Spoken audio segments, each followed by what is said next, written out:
عرض ادب.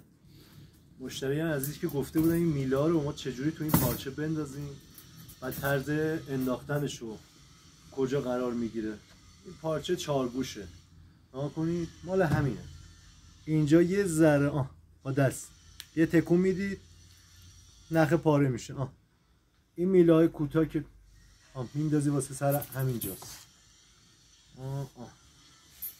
بنده خدایی که نمیتونن بندازن من جهت راهنمایی دارم میگم.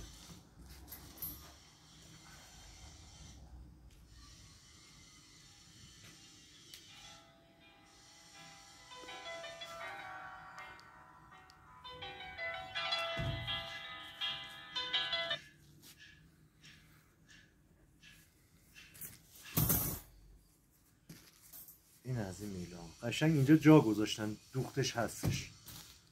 حالا اینا همین جایی که این میله رو انداختین جا باز کرده دیگه. از اینجا همینجا میندازید قشنگ جای همون یکی.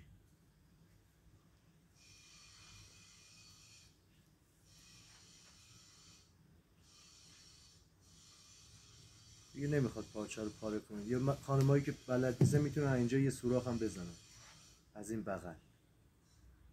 اینجا داره. اینم از این.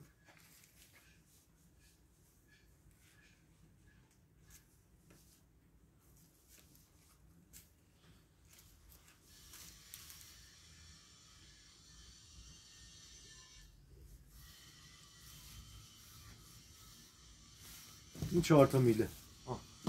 اینش که میندازین اینجا پیچ داره، جای پیچ ها اینجا پیچ هستش. الان اینو انداختین، حالا این مشما کشیده شده معلوم.